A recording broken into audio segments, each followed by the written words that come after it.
All right, hello everybody, and welcome to your lighting critique video. My name is Mike Tanzillo. We're going to take a look at some today. We have Karen, Ronald, and Ruby joining us live. So we will go ahead and look through some of them. Actually, let me go ahead and pull in Ruby's as well.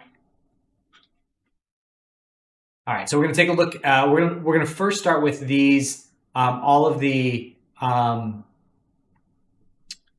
snow globe ones today, just because they're like all the still images are of the same scene. So we will take a look at those, and then I will hop over and do the monster attack scene. Just because I wanted to kind of stay in that same mindset. So let's see, Ruby, you are here live. We've got a submission from you. Let's see. So we'll start there. Anybody else have a submission for today before I jump in? All right, Ruby. So this was just posted, so I didn't have. Yeah, I'm gonna actually post mine right now. Okay, great. I'll do Ruby's and then and I'll do Ruby's first, and then I'll come back and I'll grab yours and take a look at it. So Ruby, this is great. I love that we're getting this like heavy depth of field, a very good sense of scale. We've got like this bokeh blurs. The biggest thing for me right now, and definitely like there is a very clear-cut light source, and that's awesome, and we're getting the good shaping on this pole on here, and like we're falling off into that. There's a haze that's over top of it that I'd like to pull back on a little bit, and that's because it's kind of filling in some of these dark points here. And although there is a glow, I really just want to like isolate the glow a little bit tighter around the finger, so it's just like wow. So it's like, oh, and then the other thing, and unless we are seeing this as part of like a bunch of different images, I would like to darken the background overall to kind of get our focus here, like, because value-wise, that'll really allow us the opportunity to like really kind of focus in on the foreground elements. But I think the wood texture looks good. I think the characters look really adorable. I would, and then two other things, like there's the shadow on their, like coming back from their noses is a little bit sharp. And I would fake like the lighting on their faces that's seemingly coming from this doesn't necessarily need to come from this position because it's hitting them a little frontly and a little flatly. I would push it around more to the screen left side, and that would allow it to kind of come in this way and create more of like a more shaping on their face. The tinsel on this tree feels like it's standing out a little bit as like more of a kind of like a lime desaturated green, maybe a little bit too much of a blue green. So I like the color of it on the ornaments, but for that I would just push down because it's reading as a little bit of a bright line. I would just tone that down a little bit, probably over just in the brightness. And then I think the finger could use some texture work on that as well. For two things. One,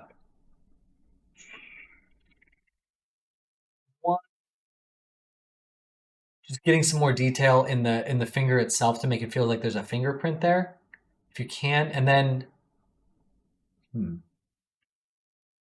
also kind of missing the nail a little bit, I think. So I wonder if it stinks because I don't want you to like have to dig in too much into that. But I feel like this, because it's a human finger. Like I feel like getting some reference of what a photograph of a finger close up looks like, and then it also feels a little bit on the green side too. I just make sure it's like that nice kind of fleshy orangey warm color. All right, cool. Ruby, do you have any questions about this? You might not be able to talk. That's all right. All right, cool. No, yeah. Oh, there you go. Hi. Sorry, I was having some issues with my headphones. No. So, you mentioned to have like the glow more over just like the whole star finger, right? Mm-hmm. So this is my first time like working on katana, and I don't know if I did like my renders wrong or whatever. And I got like a really like more like a circle path over the stars.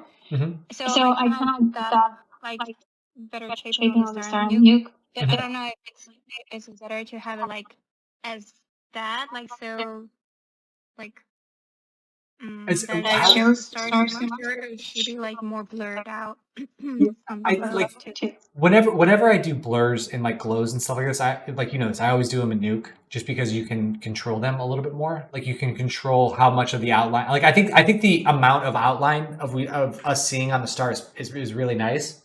Okay. It really what it is like up in here and especially like kind of down in here, we're just losing the dark points on things, and it's just kind of making it look a little low contrast. And I just like to see a little more darker values in there. And I think the haze is just kind of working too hard. Like it's just like I love the value back here. Like this is more contrasty, and it's actually drawing our eye back that way a little bit too much. So.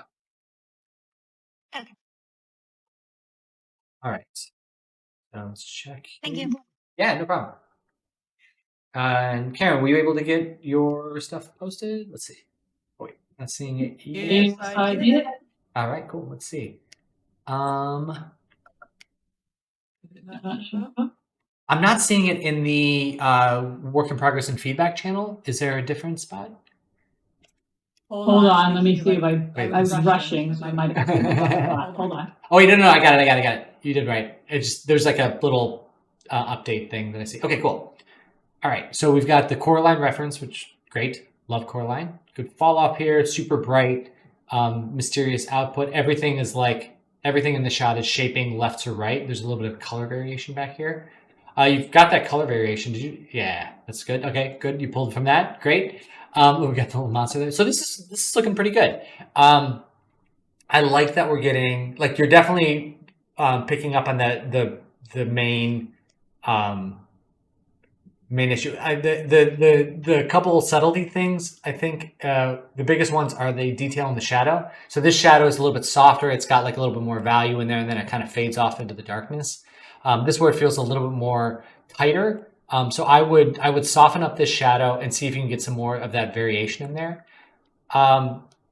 Additionally, you can see it kind of in here. And again, this is like a claymation style, so it's not going to fully be there. But like this fall off coming across her cheek is really kind of nice and soft. And you have it here. But one of the things about the nose of this guy and everything is that like I really kind of want to feel some subsurface scattering in there, both in his skin and then as well as like the hat. I feel like it should have some light feeling like it's kind of passing through, like a knit hat kind of like light kind of transmits through it a little more. I just want to see a little bit more of that on this side, and it might just be a matter of adding a little bit of bounce light in there too, but just like softening that value a little bit. But all in all, this is looking really good. Cool, thanks. Yeah, and then this is an interesting one too. So like, there's actually more haze on the cat than there is on her. Like you can see the dark points in the cat are a little bit lifted because we really want to focus on her reaction. But I almost feel like you could pull off some of the haze on if the elf is our main character, just kind of pull back on that a little bit. But yeah, good stuff overall. Really nice. Thank you. Yeah, you're welcome. All right, cool. All right. Take this down. All right, we have Angela's here. Angela's in a different time zone, so she said she was unable to join us live, and that's totally why we record these. And yeah, it's all good. So this is a nice balance between, like I said, what we were kind of looking at that haze being there prominently in the background, but allowing it to scrape off the foreground a little bit. That allows us to focus in here. So this car, I see this shader on this I've seen this a few times, and it's interesting because I don't quite know where I want to go with it, because it doesn't look like a car paint, but it does look like an ornament. Like if you want it to be like a plastic, or I'm sorry, like kind of an old school metal toy, because there's a lot of metallicness on this. I think it looks good. If you're going for like this is what a car looks like, there's a different look to it. So as long as I'm just calling that out to everyone listening, because I think it's kind of cool.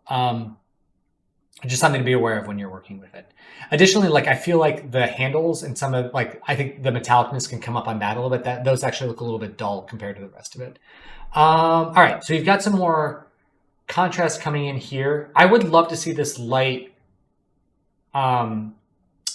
continue down the body and create like a little bit of shadow coming out this way. I know it's not super believable, but I'm thinking like additively, we've got light coming from this window, light coming from this window, that it would kind of create more of a pool of light around this character here and cast some shadows onto the ground. And then additionally too with this guy, yeah, this is a nice value because we're getting the light coming in from this side, and then like there appears to be some off-camera light casting some shadow on the foreground side this way, and that's really good. I think, and you got the depth of field stuff cleaned up. That's nice. I think we could. I'm looking at this tree on top of the car, and I'm wondering. I think we can put some more shaping on that. So like the same way that we're getting a nice rim light on this character, it'd be great if we got some like rim light on the top of the tree, and allow maybe a little bit of this to go a little bit darker in here. And then the tinsel itself. Because the reds, I would, you know what, overall, let me just do it this way. I'm going to pull back the saturation on the reds in the image overall. I think we pull those back just a little bit. We can still have the same effect, and the image just kind of works together a little more cohesively. Let me brighten it up, because once we do that, we lose some of the value on it.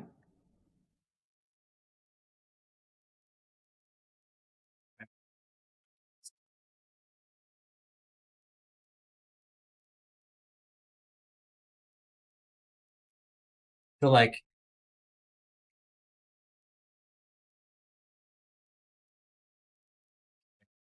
lines, just kind of brightening up that middle area a little bit. Yeah, I think pulling back on the saturation on the reds will help out a lot. Yeah, anybody else have any thoughts on this? It's looking good. But yeah, like getting and the reason why I mentioned this, like getting some light down here is I'm just missing like a contact shadow between this character and the ground. It just feels like it's floating a little bit. So just kind of like the way that this is kind of solidified in and the car is kind of solidified down there, getting that same contact point will be good. Okay, cool. So I want to hop over into Nuke to look at this one. So thank you for sharing both the because what we had before, let's see. Yeah, so we had this was the previous version. And the reason why I wanted to see this, because like it was just like I was looking at these snowbanks and I was seeing like some warm light there and cool light over there that was kind of flat, but then like none of that warm light on the ground. This was super bright over here, but like there was just some like light linking issues that I was having problems resolving. Like this ornament has a super bright rim on it, but there's no shadow being cast from it, and they just kind of feel like they're floating. So what I did was I asked for the skylight and the key light to be rendered separately, or the street light to be rendered separately, just so we can kind of take a look at them together, or take a look at them individually and analyze them. So like I think, excuse me, I think that this we've got this spotlight coming out of the street lamp, and it's like, I think that this in itself is looking pretty good. If only a little bit of that light got on the Nutcracker guy's face, that would be helpful. But I think overall, like this is looking really well. The only thing that I question is whether or not, and it depends on the positioning, is you see how it's kind of hitting the front of this car, like, but it's kind of up above and behind it. So I'm wondering if maybe some of this could go a little bit darker. But overall, like, this is making sense, right? Like it's brighter around the source, it's falling off. Like you can feel the directionality of that light as a whole. The skylight is, it's interesting. So it feels dark overall, like especially in everything that's not snow, but on the snow, it feels very bright. And also, like, I'm looking at this snowbank here, and that feels very flat to me. Like these little piles here in the middle. So I think I just kind of increase that a little bit, and we can continue to do that inside this. So I up the gain and the gamma a little bit just to get some more value in there. But like you can see that that's definitely like it's kind of flattening it out. So I think, and then once we combine these together, you can start to see like I think that this this structure will play out pretty well as long as you can find more shaping in this skylight. So I think that it might either be, it might be a matter of like, because I'm wondering why, because it looks like in this shot, it really looks like there's like a mound there. And I'm wondering why it's coming out so flat. So just investigate that, because like the way that you're getting shaping in there is great. Just getting that on these as well. And then it might be a matter of, we might have to take down the white value on the snow overall, like the material color for you, and then increase the light, because we need to like bring up the value of the skylight on everything else, and then bring down the value of the skylight on the snow just a touch. And then what we can do is once we have that, like I said, something along this value, but like not as flat as this, we can kind of dial them in together and get them to kind of balance. The other thing that I would consider doing for this scene is maybe tinting the windows a little bit on the car, just so we don't see quite so much in there, and it could really kind of just help us focus in on over here. And then once you have it up to this level, I think, you know, we're focusing over here. We could also just you know, put in some like additional vignetting. It's a little tight on the side. It's over here. And then get that in here. Converting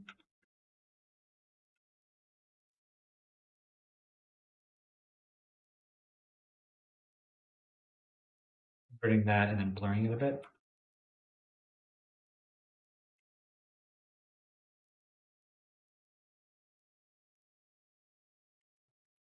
And then we can take this down.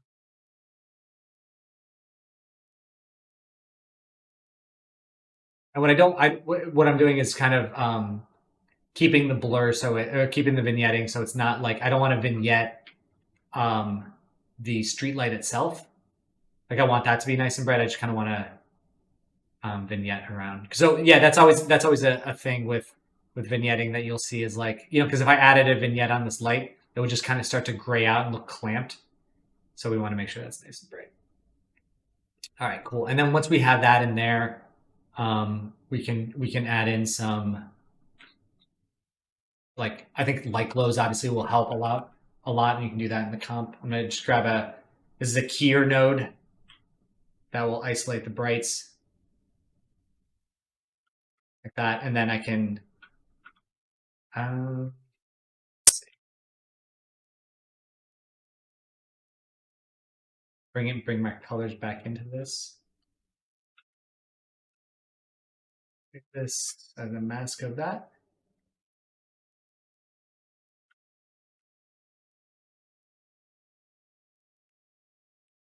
Oh, this doesn't have an alpha, that's why. Sorry. So, all right. I'm gonna put in a shuffle node just to give this thing an alpha.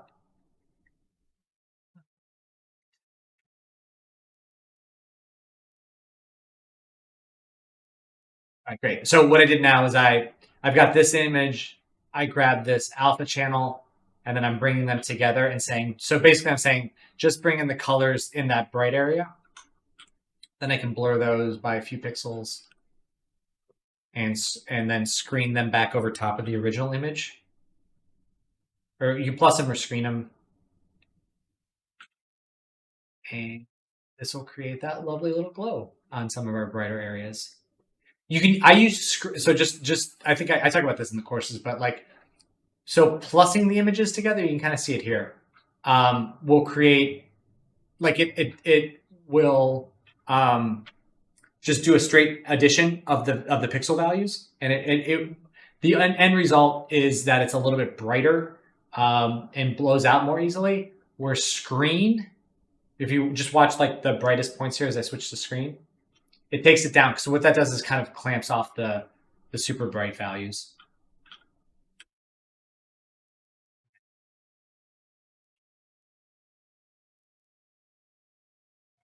So now this is what we have with this one versus, I think this was the original. Yeah, so you can see that like by turning off this light, we're able to focus more in here by, you know, really kind of zeroing in on this stuff. Like we've got this kind of hazy light back there that I'm just not quite sure where it's coming from. Like we can always trickle that back in a little bit. But yeah, I think but the biggest things now would just be getting shaping on these snow mounds. And then maybe bring, I would say like this haze is kind of nice, but like maybe bringing that in as a directional thing coming from this light. And so it's just like kind of more centered around this light illuminating this haze around the object. And then, yeah, everything else is looking good. Thank you again for rendering these as separate passes. That's a big help. All right, cool.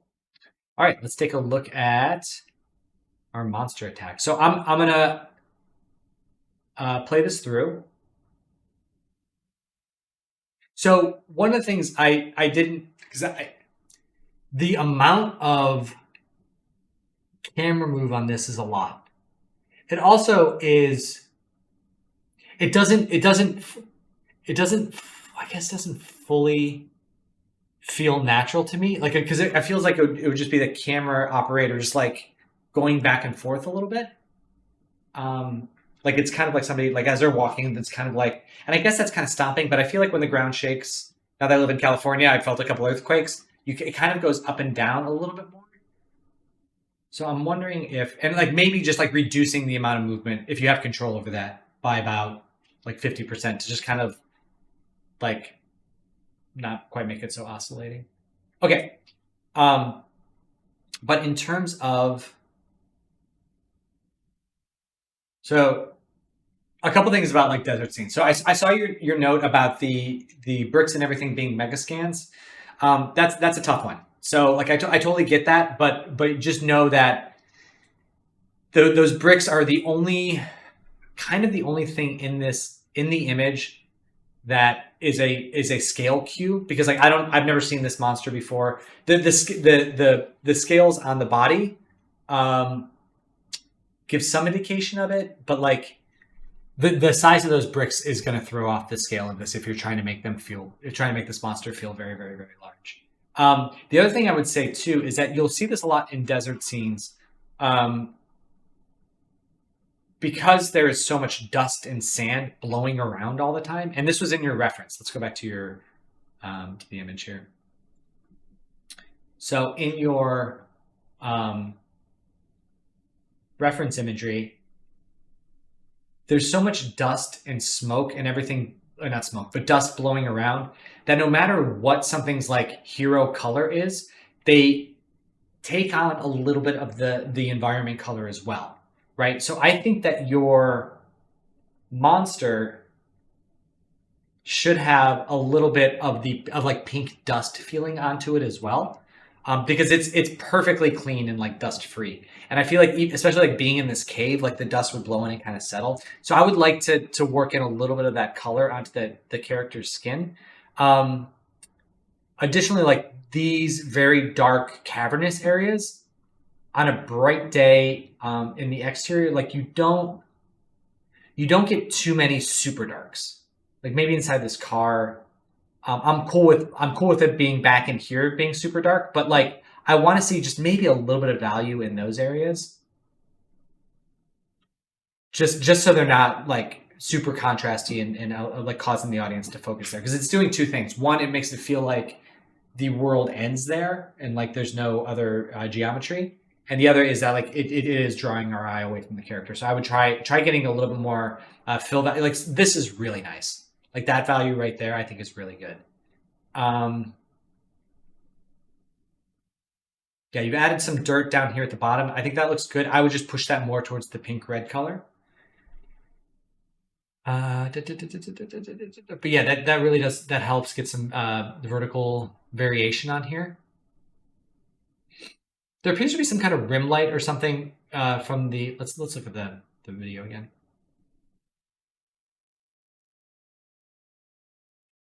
When the monster starts back in here, there seems to be some sort of like almost like an outline around the character. I would really like the character to feel dark inside of that space and emerging into the light. So maybe pull off that rim.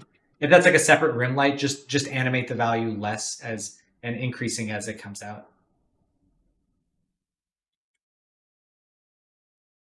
And the last thing I'll say too is it's tough to read because again the amount of camera movement, but like it settles here at the end.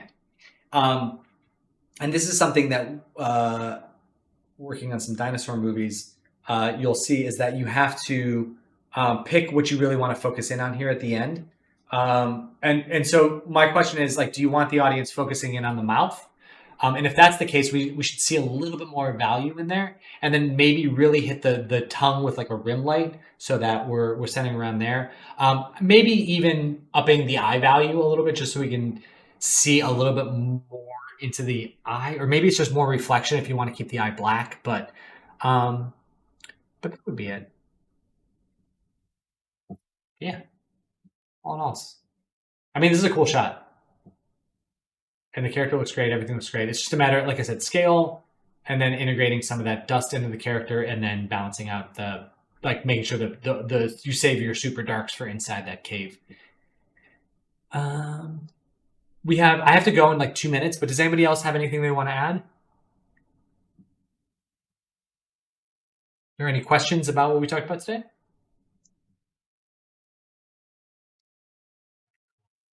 All right. Well, thank you all for joining in.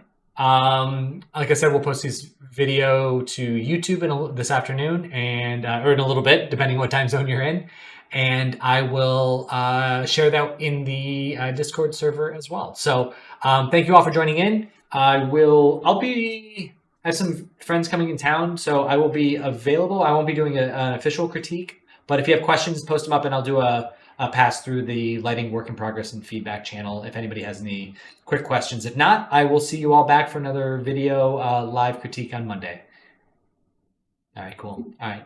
Have a good weekend, everybody. Thank you. Talk to y'all soon. Bye. You too.